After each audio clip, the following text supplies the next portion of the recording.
আজকের এই ছোট্ট ভিডিওতে আপনাদেরকে স্বাগতম।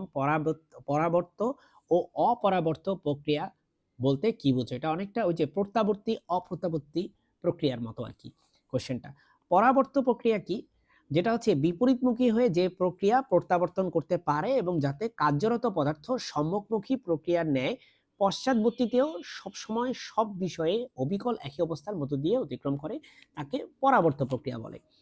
অপরাবর্ত প্রক্রিয়া হচ্ছে সম্ভাব্য সব প্রাকৃতিক উপায় সত্ত্বেও যে প্রক্রিয়ার সমগ্র সংস্থাকে পুরোপুরি প্রাথমিক অবস্থায় ফিরিয়ে আনা যায় না, অর্থাৎ প্রত্যাবর্তন করতে পারে না, তাকে অপরাবর্ত প্রক্রিয়া বলে। যেমন মৃত্যু হচ্ছে একটা অপরাবর্ত প্রক্রিয়া, একবার মারা গেলে সেটাকে আর ফিরিয়ে আনা যায় না। আর আমরা ওই যে প্রত্যাবর্তী প্রক্রিয়া, যেমন আমরা আমরা আচ্ছা, আর যদি অ্যাকচুয়ালি থার্মোডাইনামিক্স এর যেহেতু টপিক এটা, সো সেই উদাহরণ দিতে চাইলে আপনি এখানে বলবেন যে তাপ ইঞ্জিন। তাপ ইঞ্জিন হচ্ছে একটা উদাহরণ, কিন্তু দিতে হবে, হ্যাঁ? তাপ ইঞ্জিন হচ্ছে একটা অপরাবর্ত প্রক্রিয়া। আর যদি আমি বলি যে আচ্ছা না, পরাবর্ত প্রক্রিয়ার একটা উদাহরণ দেন আপনি আমাকে, তাহলে বলব কার্নো ইঞ্জিন, বুঝছো? তুমি বলবা কার্নো ইঞ্জিন। কার্নো ইঞ্জিন হচ্ছে একটা পরাবর্ত প্রক্রিয়ার উদাহরণ। সো এই হচ্ছে আজকের ভিডিও। আসসালামু আলাইকুম।